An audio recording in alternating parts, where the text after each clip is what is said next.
Dan oleh dialah ia memperdamaikan segala sesuatu dengan dirinya, baik yang ada di bumi maupun yang ada di surga, sesudah ia mengadakan perdamaian oleh darah salib Kristus.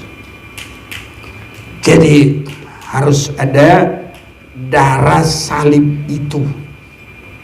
Itu penebusan yang tuntas.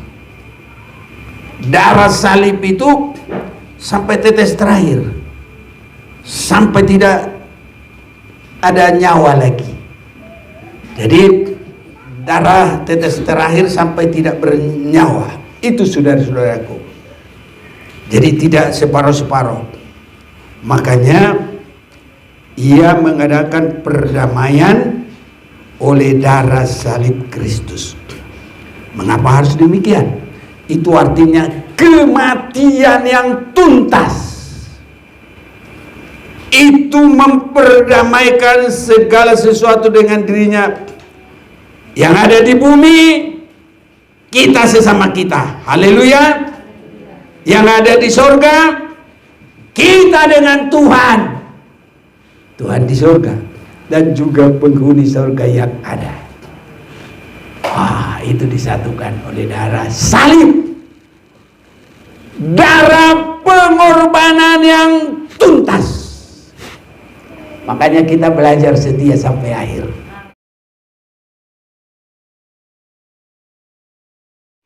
Salam bagi kita semua. Salam juga bagi saudara yang mengikuti jalannya ibadah ini lewat sambungan internet dimanapun berada. Tuhan Yesus bersama memberkati kita. Dan ibadah saat ini juga ada dalam penyertaan perjamuan kudus. Mana tahu ada saudara juga di rumah, kalau mau bikinlah di sana, dan nanti ikuti ibadah ini bersama. Di sini kita makan tubuh Tuhan. Saudara juga yang mengikuti di rumah, adakanlah ibadah dengan sungguh. Setiap kita beribadah di mana saja pun, pasti Tuhan memberkati. Kolose pasal 1 mulai 19 sampai dengan 23. Ada baiknya kita bergantian membaca, biar segala berkat tercurah bagi kita. 3 berkat besar terhadap firman Tuhan. Berbahagia yang membaca, mendengar, dan melakukan. Semoga 3 ini selalu ada pada kita. Saya baca 19, biar saudara bersama ayat 20 dan nanti 23 kita bersama-sama. Dengan perikop di atas keutamaan Kristus. Karena seluruh kepenuhan Allah berkenan diam di dalam Dia. Silakan. Dan oleh Dialah Ia memperdamaikan segala sesuatu dengan dirinya, baik yang ada di bumi maupun yang ada di surga, sesudah Ia mengadakan perdamaian oleh darah salib Kristus. Juga kamu yang dahulu hidup jauh dari Allah dan yang memusuhinya dalam hati dan pikiran seperti yang nyata dari perbuatanmu yang jahat. Sekarang diperdamaikannya di dalam tubuh jasmani Kristus oleh kematiannya, untuk menempatkan kamu kudus dan tanpa bercela dan tanpa cacat di hadapannya. Bersama kita, sebab itu kamu harus bertekun dalam iman, tetap teguh dan tidak bergoncang. Dan jangan mau digeser dari pengharapan Injil yang telah kamu dengar dan yang telah diberitakan seluruh alam di bawah langit. Dan yang aku ini, Paulus, telah menjadi pelayannya. Haleluya. Tuhan memberkati. Kalau kita mengerti, saudaraku, firman Tuhan, dan kita menyerahkan hidup kita dalam ibadah yang benar, saya lihat dan juga apa yang dikatakan dalam kitab Bilangan itu, Allah itu bukan Allah pembohong. Dia benar-benar membuat kita aman, terpelihara, karena Allah itu Maha Pengasih. Mereka yang beribadah sungguh-sungguh dalam segala hal ada tampil beda, karena setiap orang yang beribadah bersungguh-sungguh ada perbedaannya, ada berkat yang tersendiri di sini sampai nanti di dalam kekekalan.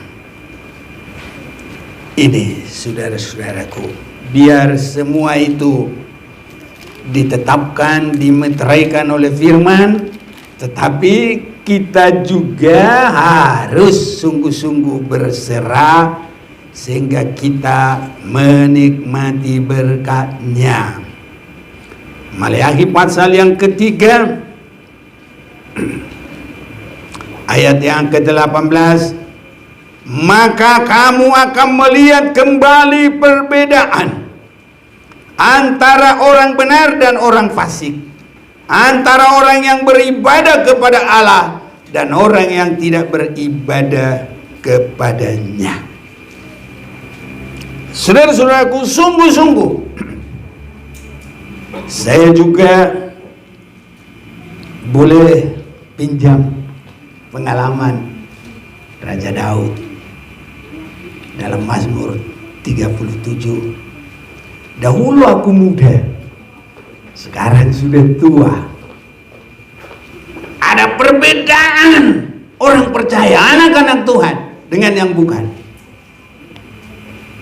Sampai di dalam ekonomi, mereka tidak meminta-minta, mereka tidak pinjam-pinjam, karena Tuhan cukupkan semua. Memberi pinjam boleh, tapi mereka sampai anak cucunya dipelihara.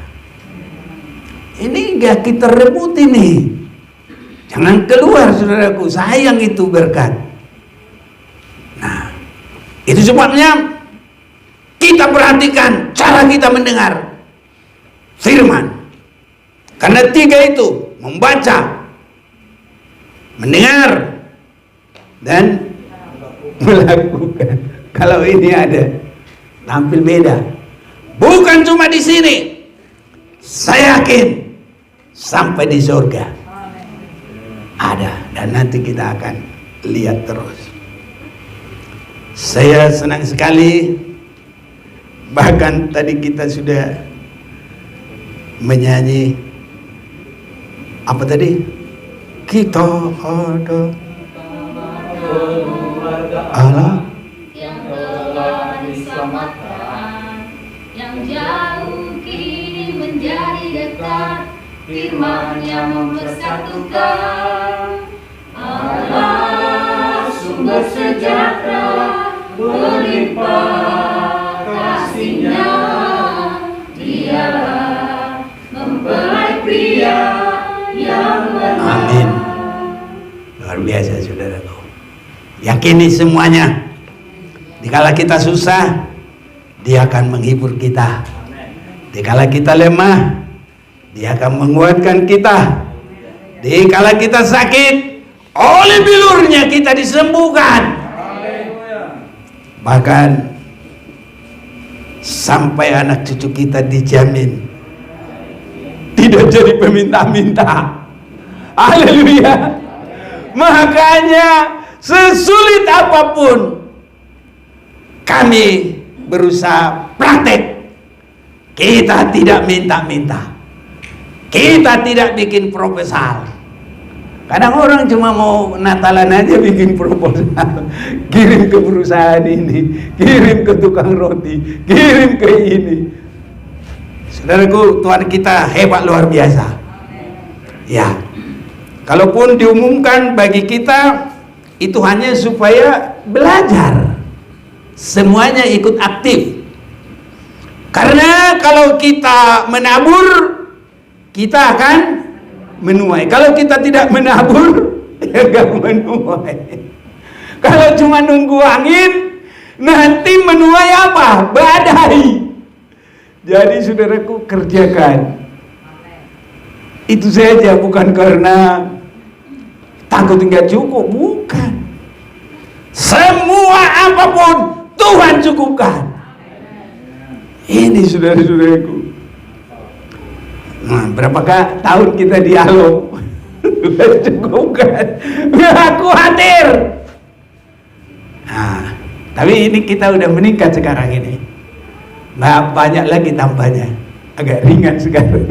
Tinggal hampir sudah. Nah, ini jadi semuanya. Tapi apapun itu semua Tuhan sudah lengkapi. Kalau bukan begitu, bagaimana kita percaya sama Tuhan? Ini saudaraku, makanya harus belajar. Biarpun jemaat di rumah nggak ada beras, jangan langsung mikir, mana ya warung yang bisa apa, mana yang sudah baik, biar utang. Jangan saudaraku, bergumul dulu, tunggu ada mujizat. Dan Tuhan tidak permalukan orang yang percaya. Makanya jangan langsung mikir utang warung mana. Mulai dari nanti warung ini. Nanti lama-lama karena ngontrak pindah, semua nanti nanya kemana yang sana itu. Ada utang. Saudaraku, anak Tuhan, dia pakai utang-utang. Tuhan Maha Kuasa. Karena kita aja sudah dibeli.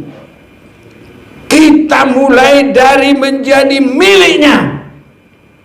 Dan ini akan berakhir kalau miliknya satu yang berkata milik. Kalau saya sama anak-anak, saya bilang anak kami. Tapi kalau istri pribadi, tidak boleh siapa-siapa, milik pribadi. Suami milik pribadi dari istri, istri milik pribadi dari suami. Jadi nanti kita akan menjadi milik pribadi dari Yesus Kristus. Diawali dengan kepemilikan, ditebus oleh darahnya. Itu sebabnya untuk kita menerima perbedaan itu harus diawali dengan kepemilikan. Ya, mari kita kembali di dalam Malaki 3 tadi.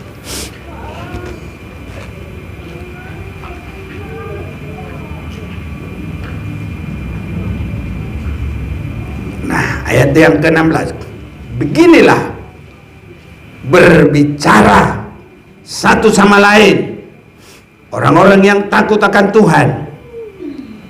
Tuhan memperhatikan dan mendengarnya. Nah, jadi semua kita harus saling berbicara, mengingatkan, saling menguatkan. Sebuah kitab peringatan ditulis di hadapannya bagi orang-orang yang takut akan Tuhan, bagi orang-orang yang menghormati namanya. Mereka akan menjadi milik kesayanganku sendiri. Jadi kita menjadi milik kesayangan Tuhan sendiri. Ini saudaraku, firman Tuhan semesta alam. Pada hari yang kusiapkan, aku akan mengasihani mereka sama seperti seorang menyayangi anaknya yang melayani dia. Mari bersungguh-sungguh hidup bagi Tuhan.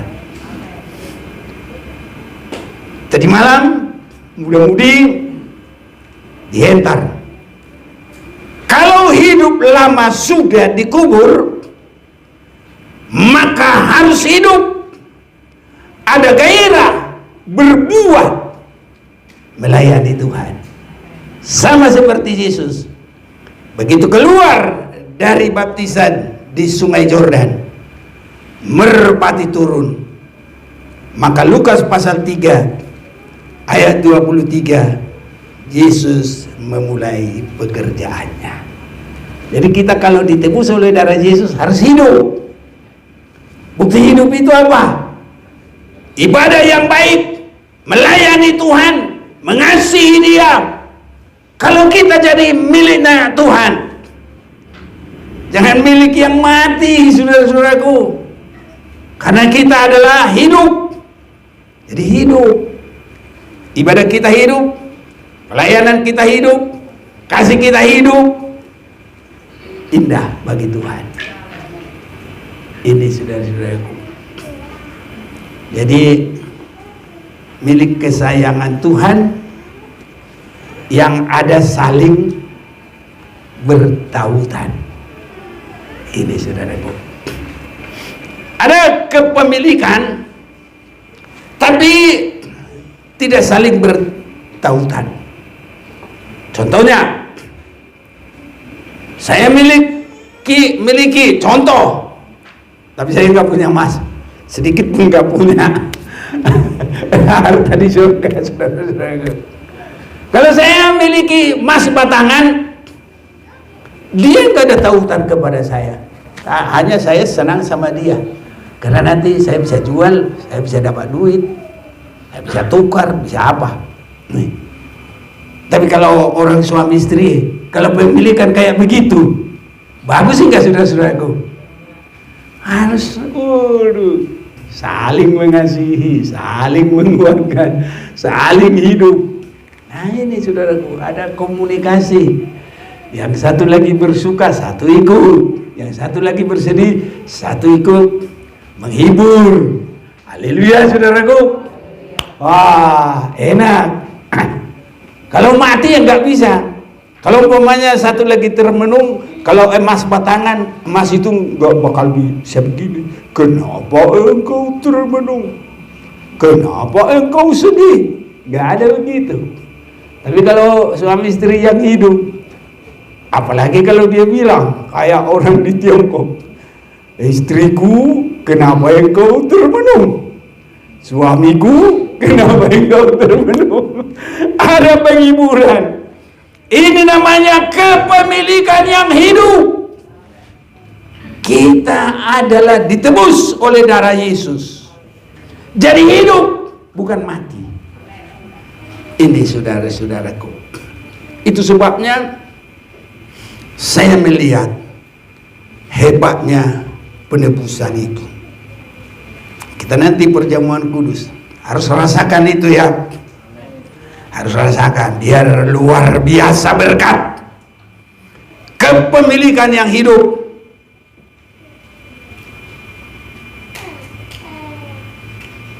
Dan oleh dialah ia memperdamaikan segala sesuatu dengan dirinya, baik yang ada di bumi maupun yang ada di surga. Sesudah ia mengadakan perdamaian oleh darah salib Kristus. Jadi harus ada darah salib itu. Itu penebusan yang tuntas. Darah salib itu sampai tetes terakhir, sampai tidak ada nyawa lagi. Jadi darah tetes terakhir sampai tidak bernyawa. Itu saudara-saudaraku. Jadi tidak separuh-separuh. Makanya ia mengadakan perdamaian oleh darah salib Kristus. Mengapa harus demikian? Itu artinya kematian yang tuntas. Itu memperdamaikan segala sesuatu dengan dirinya. Yang ada di bumi, kita sesama kita. Haleluya. Yang ada di sorga, kita dengan Tuhan. Tuhan di surga, dan juga penghuni surga yang ada. Wah, itu disatukan oleh darah salib. Darah pengorbanan yang tuntas. Makanya kita belajar setia sampai akhir. Semua harus begitu, saudaraku. Jadi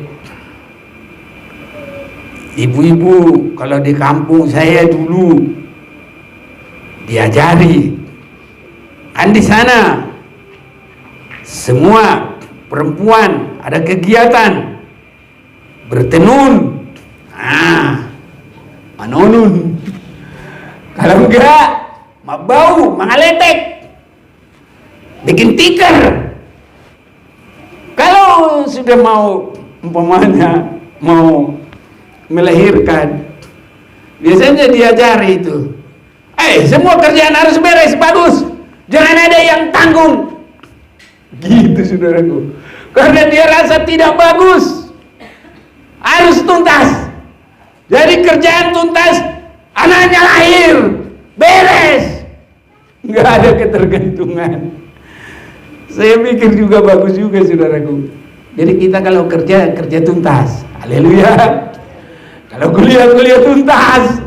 Jangan patah di tengah. Sekolah yang baik, kerja yang baik.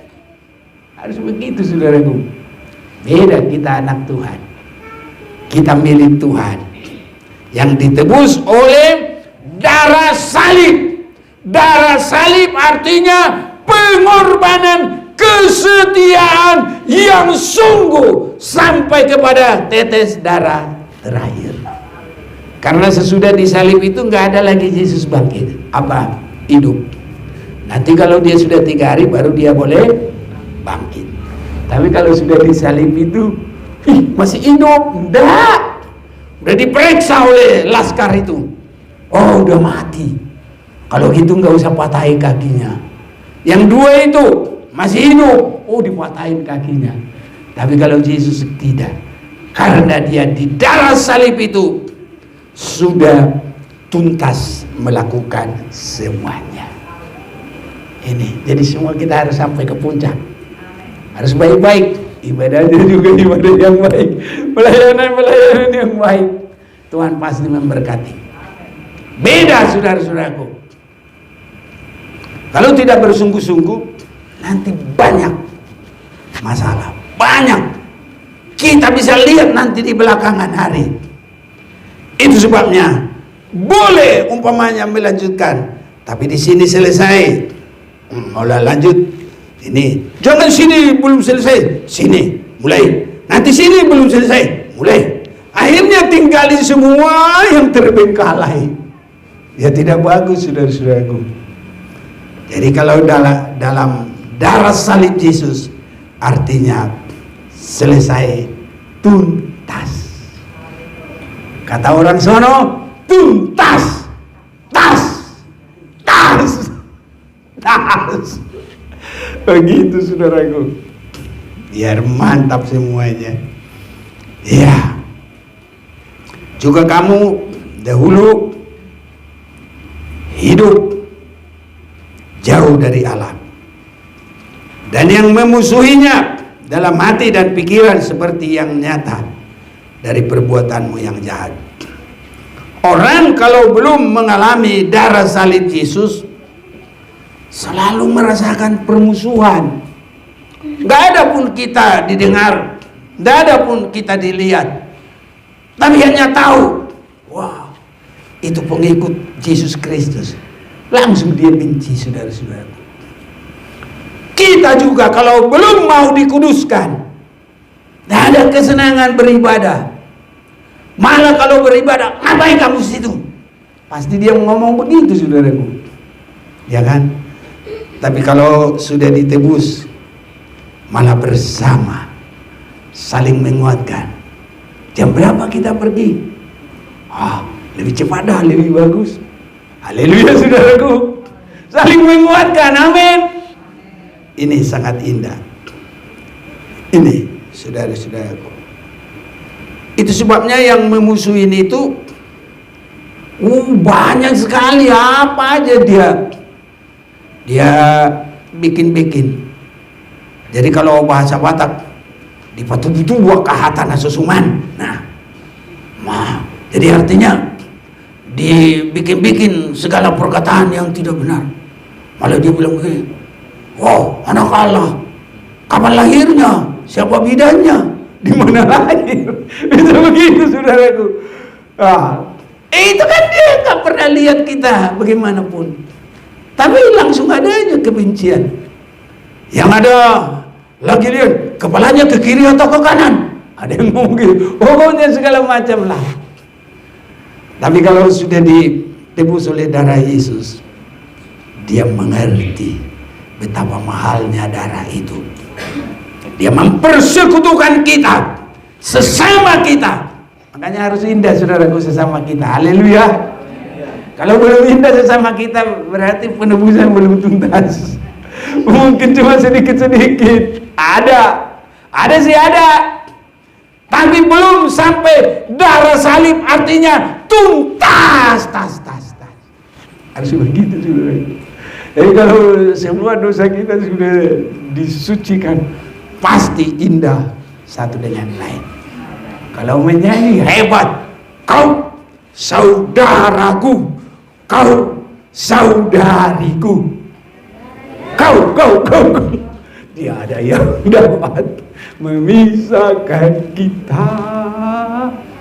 Kau sahabatku, kau saudaraku, tiada yang dapat memisahkan kita. Oh, ini kayak sekolah minggu, enak saudara-saudara. Tapi itulah, kalau belum tuntas disucikan, ya itulah iri, dengki, merasa hebat, aku, sombong, muak. Jadi nggak ada persekutuan yang baik. Tapi kalau kita sudah disucikan darah Yesus, harus indah, saudaraku. Itu ya kan, bergandengan tangan dalam kasih, dalam hati, dalam terang kasih Tuhan. Kau saudaraku, kau sahabatku, tiada yang dapat memisahkan kita. Masa suami istri aja nggak mau menyatu, ya udah nggak tahu lah, nggak ada cinta itu sama sekali. Tapi semua kita harus baik. Kau saudaraku, semua ditebus darah Yesus. Kita sama miliknya Tuhan. Kemana kita nanti? Wah, luar biasa. Penebusan itu luar biasa. Wahyu 19.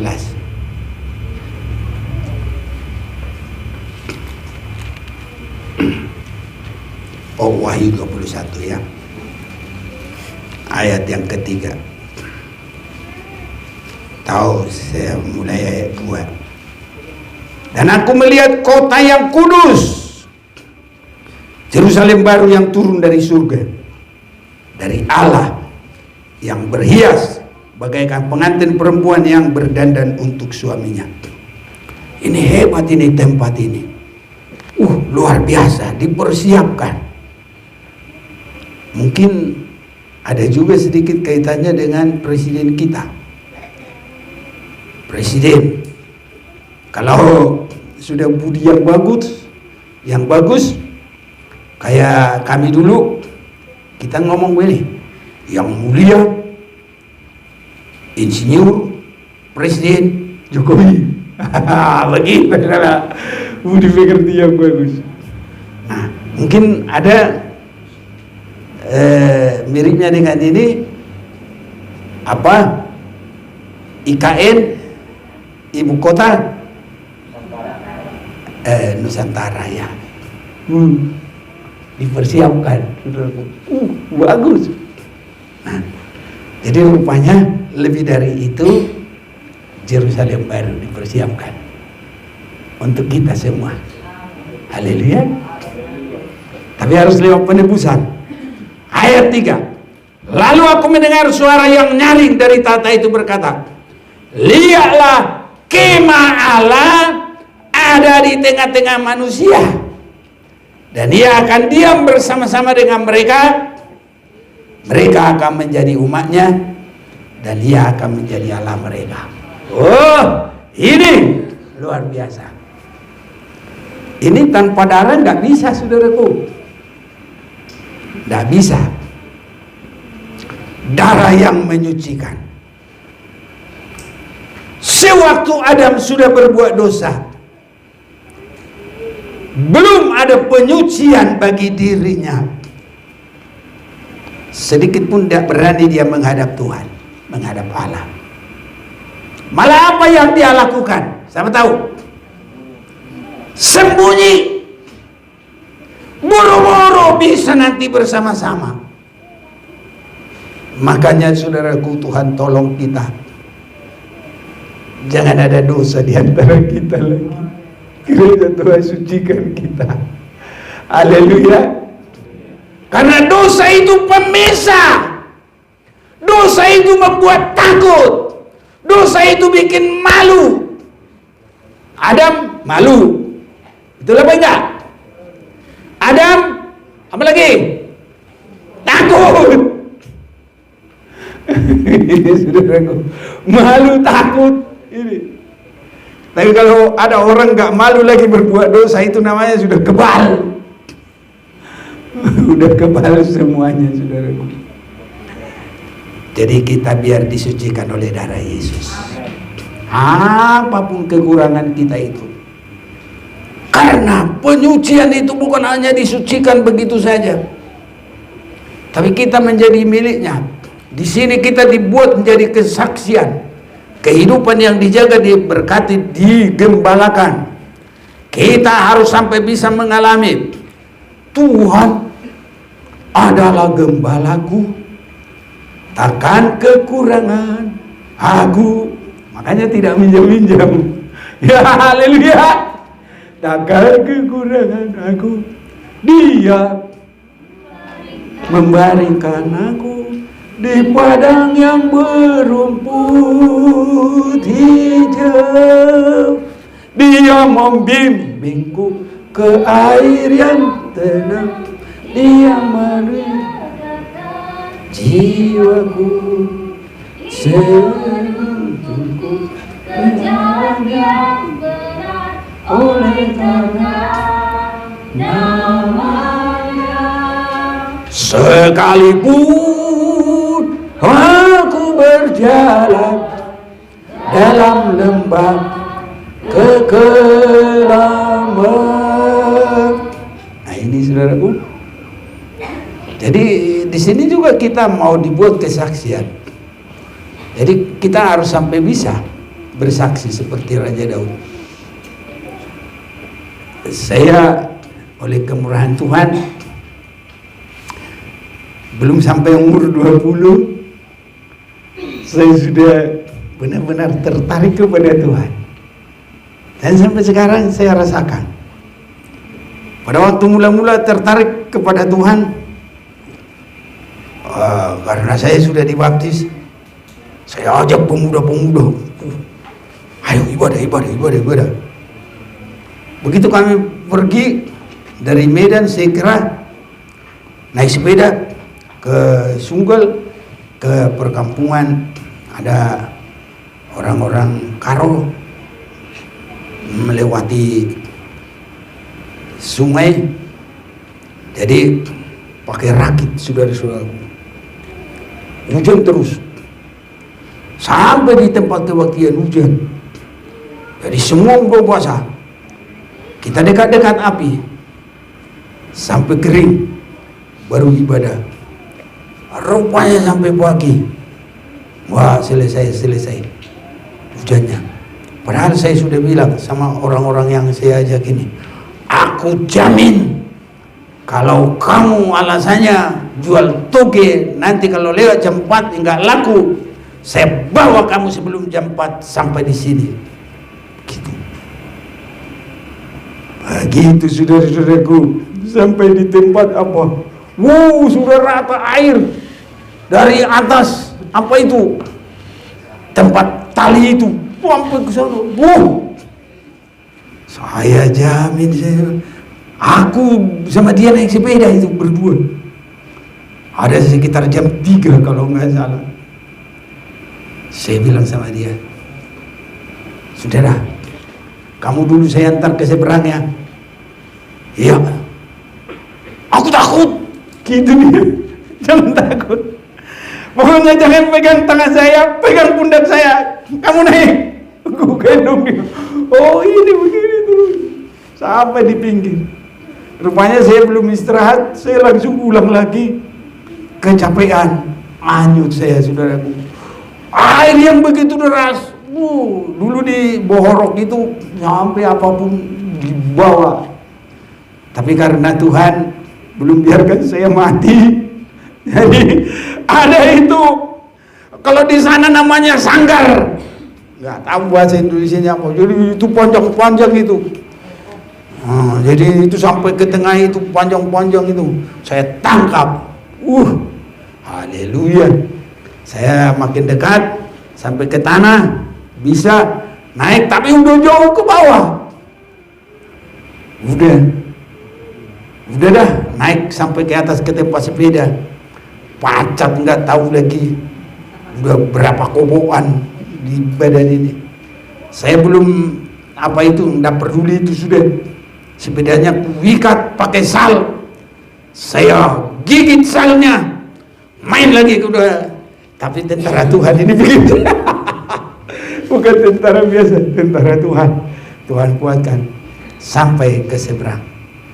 Nah, aku dibantu sama dia. Kumpuli ini pacat, banyak sekali. Saya bawa dia, masih dia bisa jual toge. Itulah kalau kita benar-benar merasakan ditebus darah Yesus, kita nggak mau diam. Kita berani berbuat apa-apa. Itu pengalaman saya. Tidak jadi mati yang pertama, mengiring Tuhan. Habis itu masih banyak lagi. Terakhir kita di sana itu mau ke tempat orang-orang pedalaman yang masih boleh bilang hampir masih primitif. Iya. Sulit sekali ke medannya itu. Iya. Saya harus melayani sana 3 kali. Jadi waktu baru mau berangkat, saya tidak tahu kalau di sana itu sebenarnya dari bawah itu rumput-rumput sama pohon, dan ada tanahnya di situ. Jadi di sana kan main gini, kiri, kanan. Pas saya begini nggak ada tanah. Amplas sama motornya langsung. Saya nggak tahu lagi. Mereka pikir saya sudah mati di bawah. Ada sekitar 3 meter. Itu yang terakhir. Apa yang saya maksud, saudaraku, kalau Yesus sudah menebus kita, kita adalah ditebus menjadi kehidupan yang hidup, bukan pemilikan yang mati. Kita harus beribadah sungguh-sungguh mengasihi Dia. Kita harus bergerak. Kita harus hidup. Ini adalah kesempatan. Hidup ini untuk melayani Tuhan. Jangan sia-sia. Hidup ini harus jadi berkah. Oh Tuhan, pakailah hidupku selagi aku masih kuat. Bila saatnya nanti ku tak berdaya lagi, hidup ini sudah jadi. Amin, saudaraku. Setiap apa yang kita perbuat tidak hilang upahnya. Air secangkir saja pun tidak hilang upahnya. Dalam Matius pasal 19 mulai ayat 27. Saudaraku, kalau mengikut Tuhan itu saudara-saudaraku tidak hilang berkatnya. Murid-murid mengikut Tuhan itu artinya melayani. Karena sewaktu Yesus mulai mengambil murid, merekrut, istilahnya begitu kata sekarang, itu dia adalah hanya melayani 3,5 tahun. Amin. Jadi kalau ikut Yesus para murid, itu artinya ikut melayani. Haleluya. Kiranya semua kita boleh mengerti. Jadi kalau ikut Yesus sebagai guru mereka, itu melayani, saudaraku. Iya. Karena setelah umur Yesus 30, dia dibaptis. Habis itu dia bergerak. Ada muridnya mengikut Yesus. Tinggal umur Yesus sekitar 3,5 tahun. Itu semua full adalah melayani. Haleluya. Jadi mengikut Yesus melayani, saudara-saudaraku.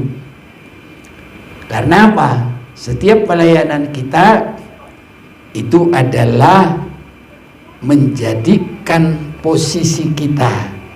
Lihatlah tempat Tuhan bersama dengan umatnya. Posisi kita, saudaraku. Orang yang beribadah dengan tidak beda. Makanya kita beribadah sungguh-sungguh. Haleluya. Di sini, di sana beda, saudaraku. Jadi itu posisi kita. Kalau sama semuanya enggak. Tetapi supaya kita tidak sombong, itu pelajaran Matius pasal berapa? 20.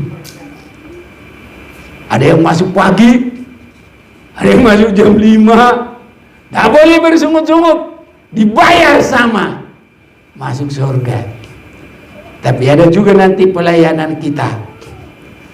Kalau memenangkan 10 kampung, akan menguasai 10. Iya itu. Kalau memenangkan 5, dia menguasai 5 kampung. Itu nanti susunannya dalam kerajaan 1000 tahun. Jadi saudara-saudaraku, orang yang bersungguh-sungguh dengan yang tidak bersungguh-sungguh, ada berkatnya yang bersungguh-sungguh, ada berkatnya yang tidak bersungguh-sungguh. Nanti makanya saudara-saudaraku, mumpung ada waktu ini, mari harus bersungguh-sungguh. Ada cerita saya ini. Cerita ini namanya. Jadi ceritanya kan begini. Namanya ceritalah. Oh, dongeng. Dongeng. Tapi nanti kita jadi dongeng. Ceritalah. Ceritanya begini. Katanya. Nah, ini kalau di dalam cerita ini konon. Itu. Yesus berkata, "Ayo, semua harus angkat batu ke atas." Nanti bagaimana di atas? Udah, pokoknya semua harus angkat. Ada yang angkat. Petrus katanya begini, dia nggak sampai sebesar anaknya ketapel. Awalnya kita di kantong ini kesini. Enak aja dia.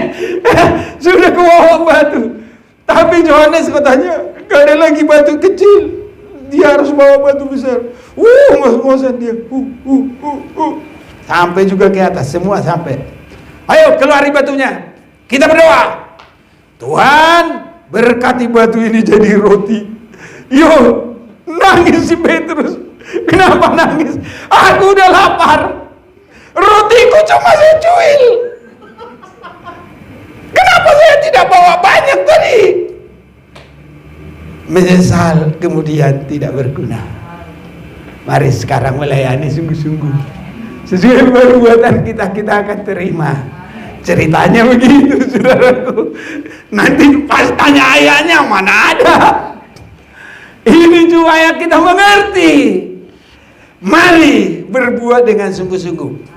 Kita ditebus bukan barang mati, tapi barang yang hidup. Ini saudara-saudaraku. Dan nanti kita akan ketemu di mana Yerusalem baru yang dikhususkan tempat Allah dan manusia. Saya baca sekali lagi. Tahu saudara yang suka baca dari sana, yuk. 21 ayat 3 Wahyu.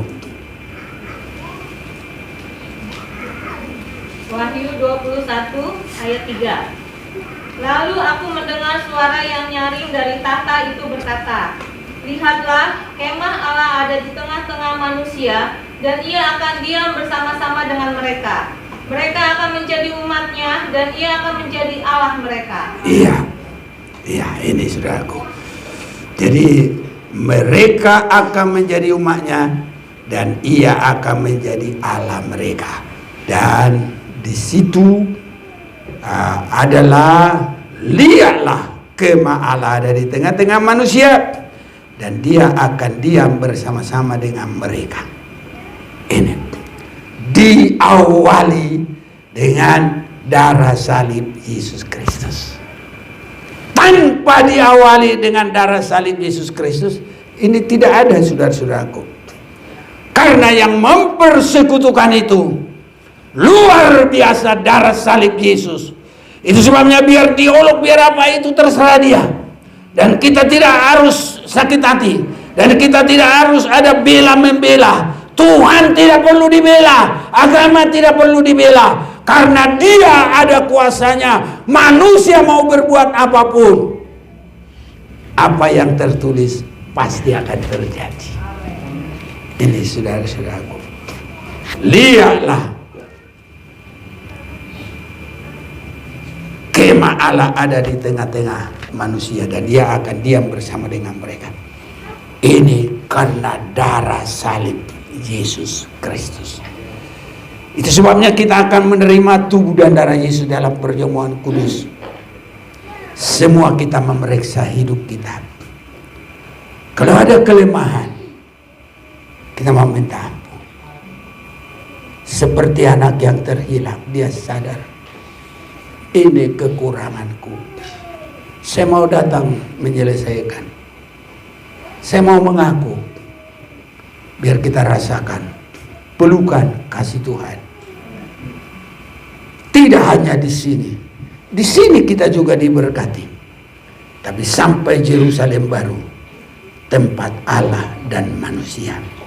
Itu kekuatan darah salib Yesus Kristus. Dan kuasa itu bisa kita rasakan kalau kita sungguh-sungguh dalam penyerahan. Tekad yang sungguh mau hidup benar, hidup kudus, hidup sesuai dengan firman, dipersekutukan dengan Allah, dengan sesama, kita bisa mengalami dengan sungguh-sungguh. Dan menjadi kehidupan kita yakin, tidak goyah. Kita akan sama nanti. Yerusalem baru, tempat Allah dan manusia. Haleluya. Mari kita mau berdiri bersama-sama.